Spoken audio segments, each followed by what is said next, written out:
IDBI आणि बीपीसीएलचं अब scrapping निर्गुणपणूक policy के नितीन बेनिफिट्स गडकरी काफी बोलतात, बड़े आपण हैं ऐकूया। और इसके कारण क्या होगा कि हमारी जो अभी वर्ल्ड के सभी ब्रांड्स हमारे देश में प्रेजेंट है, मर्सिडीज से लेकर ऑल बिग मैन्युफैक्चर आ रहे हैं।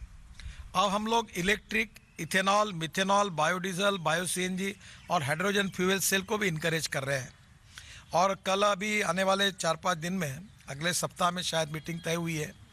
प्रधानमंत्री जी के साइंटिफिक एडवाइज़र राघवन साहब, नीति आयोग और हमने ये जो लिथियम आयन बैटरी होती है, ये लिथियम आयन हमारे देश में नहीं है, तो इसका अल्टरनेटिव जो है एयर आयन और अलग दूसरे मेटल के आयन, एल्यूमिनियम या स्टील आयन, तो इसके आधार पर हमारी बैटरी बने और इसमें रिसर्च हो ताकि हमारी ऑटोमोबाइल इंडस्ट्री जो है स्वावलंबी बने और हम लोग हमारे वर्ल्ड में हमारी टेक्नोलॉजी के आधार पर हमें कोई इंपोर्ट करने की आवश्यकता नहीं पड़े। तो अभी पहली बात तो ऐसी है कि हमने लिथियम आयन बैटरी हमको इंपोर्ट करनी पड़ती है, तो इसका भी काम हमने शुरू किया है। ये जो स्क्रैपिंग पॉलिसी हुई है, इसमें 51 लाख लाइट मोटर व्हीकल जो है, जो 20 साल से पुराने हैं, ये स्क्रैप हो जाएंगे। तो जो गाड़ी स्क्रैप करेगा वो नई लेने वाला ही है, तो ये ऑटोमोबाइल इंडस्ट्री को और बढ़ावा मिलेगा। 34 lakh light motor vehicle are older than 15 years and 51 lakh light motor vehicle are older than 20 years. बाद में 17 lakh medium and heavy commercial vehicle, 17 lakh older than 15 years without valid fitness certificate. अब ये 17 लाख और ये संख्या जो है, ये मैं जो देख रहा हूँ, ये करीब 1 करोड़ से ज़्यादा व्हीकल है। ये पोल्यूशन कर रहे थे, क्योंकि जितना पुरानी टेक्नोलॉजी है वो एयर पोल्यूशन भी कर रहे थे, फ्यूल भी ज़्यादा खा रहे थे। तो अब ये और other older vehicle pollute 10 to 12 times more than fit vehicle, यानी 10 से 12 गुना ज़्यादा पोल्यूशन कर रहे थे। तो पहली बात तो ऐसे कि reduce population of old and defective vehicles on road, ये पहला एडवांटेज में पोल्यूशन कम होगा। दूसरा एडवांटेज 25 से 30% reduction in vehicular air pollutants, इसमें इसकी कमी होगी। तीसरी बात, improved road safety, newer vehicle meet road safety standards because of improved material and vehicle technology. इसमें फ़ायदा ये होगा कि जो स्क्रैपिंग होगा तो स्टील, रबर, एल्यूमिनियम, कॉपर जो वेस्ट निकलेगा, अभी हम लोग कॉपर इंपोर्ट कर रहे हैं, एल्यूमिनियम इंपोर्ट कर रहे हैं। और मैं आपको पहले बता चुका हूं कि हमने हमारे पोर्ट का, मैं जब मंत्री था तो ये इसी के लिए 18 मीटर ड्राफ्ट बढ़ा है। तो दुनिया का भंगार 2 लाख टन के शिप में अपने यहाँ आएगा, वो बहुत सस्ता आएगा, थ्रोइंग प्राइस पे आएगा।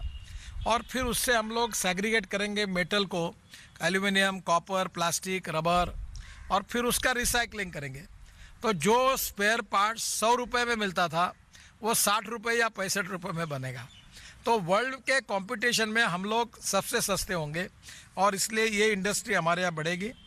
इसमें मटेरियल, इसके कारण फ्यूल इफिशिएंसी बढ़ेगी। मैं जब कॉलेज में था तो स्कूटर मैंने खरीदी की थी, तब 32 किलोमीटर इन्हें अच्छा एवरेज समझ रहा था। मैं बजाज की स्कूटर मैंने ली थी और कहता था कि मेरी स्कूटर का एवरेज 32 है। अभी जो बाइक आप यूज़ कर रहे हैं वो 80 किलोमीटर तक गई है। तो इसका मतलब ये जो पुराने सब जाएंगे और नए आएंगे, तो इसमें जो इंपोर्ट है 8 लाख करोड़ का, वो भी कम होगा, पोल्यूशन भी कम होगा, फ्यूल इफिशिएंसी बढ़ेगी और लाइट वेट व्हीकल है, इसमें टेक्नोलॉजी बदली हुई है। Reduce fuel consumption and foreign का जो अपना फॉरेन डॉलर में जो है, फॉरेन का अपना ये डॉलर है, वो इसमें बचेगा। Newer heavy commercial vehicle are 3 to 6% more fuel efficient, ये ट्रक वगैरह में काफ़ी इसमें फ़ायदा होगा। और improved safety features such as air bags, ABS and crash norms. अभी मैंने ट्रांसपोर्ट मंत्री होने के नाते एयर बैग्स को भी मैंडेटरी किया है, तो ये मुझे लगता है ये सब फ़ायदा होगा। इससे करीब 10,000 करोड़ की नई इन्वेस्टमेंट आएगी और करीब 50,000 नए जॉब क्रिएट होंगे ये स्क्रैपिंग पॉलिसी के कारण। Timely fitness check, emission norms and operational conditions of vehicles through automated monitoring system. अब देश में हम ये सिस्टम बड़े प्रमाण पर खड़े कर रहे हैं ड्राइविंग ट्रेनिंग सेंटर के साथ। End of life criteria under the policy would be beneficial to remove most unfit defective vehicles availability of low cost raw material for scrapping industry, ये मैंने आपको बताया। तो स्क्रैपिंग पॉलिसी बहुत दिनों से थी, वो इसमें आई है और आज मैंने बेनिफिट आपको बताया। मैं आज से 15 दिन के अंदर, क्योंकि वित्त मंत्री जी ने हमारे को अधिकार दिया है, मैं स्क्रैपिंग पॉलिसी डिक्लेयर करने का काम करूँगा। ये जो विशेष रूप से हमारी भारतमाला परियोजना जो है उसमें 24,800 किलोमीटर हमने लेंथ ली थी और उसमें से 10,206 किलोमीटर जो है ऑलरेडी अंडर इम्प्लीमेंटेशन है और कुछ पूरी भी हुई है। तो निश्चित रूप से अभी NHI की लेंथ है टोटल 1,36,521 किलोमीटर और ये अलग अलग प्रकार के इसमें बिहार का पैकेज है, जम्मू कश्मीर का पैकेजेस है, बाकी भी इसमें भारतमाला परियोजना में ली गई है। तो ओवरऑल मेरा विश्वास है कि देश का जो इंफ्रास्ट्रक्चर है, आज आप देख रहे हैं, वैसे मैं जब मंत्री बना तो उस समय से आज के 5 साल में मोदी जी के नेतृत्व में करीब 50-60% इंफ्रास्ट्रक्चर सुधर गया है और इस 5 साल में हमारा रोड इंफ्रास्ट्रक्चर इंटरनेशनल स्टैंडर्ड के बराबरी में होगा और कुछ हमारे 22 ग्रीन हाईवे जो बन रहे हैं वो इससे भी बेटर बनेंगे, जो वर्ल्ड स्टैंडर्ड के बने हैं। जैसे अभी आप में से बहुत से लोग हमारे 16 लेन रोड पर जाते हैं, जो आपका दिल्ली मेरठ का पार्ट है, तो आप में से बहुत लोगों का टाइम पीरियड सवा घंटा जो आते थे यहाँ पार्लियामेंट तक आने के लिए, वो 15 मिनट में आने लगे हैं। और दिल्ली मेरठ अभी हम लोग 2 महीने में शुरू करेंगे, तो जो 4 घंटे लगते थे वो 45 मिनट में। तो ऐसे 22 ग्रीन हाईवे है। तो ये रोड सेक्टर में तो काफ़ी बदलाव हुआ है और ये जो नेशनल पाइपलाइन जो बनी है इंफ्रास्ट्रक्चर की, इसमें स्टेट गवर्नमेंट का भी कंट्रीब्यूशन है, उनको भी मदद मिलने वाली है और पब्लिक प्राइवेट इन्वेस्टमेंट को मिलने वाली है।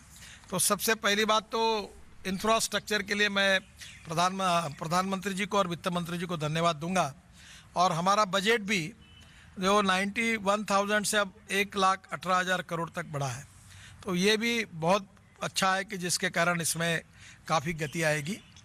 MSME में मुझे बहुत खुशी है कि अब स्टील की प्राइस पिछले 6 महीने में 65% बढ़ी है। तो स्टील का जो इंपोर्ट हो रहा था उसके बारे में वित्त मंत्री जी ने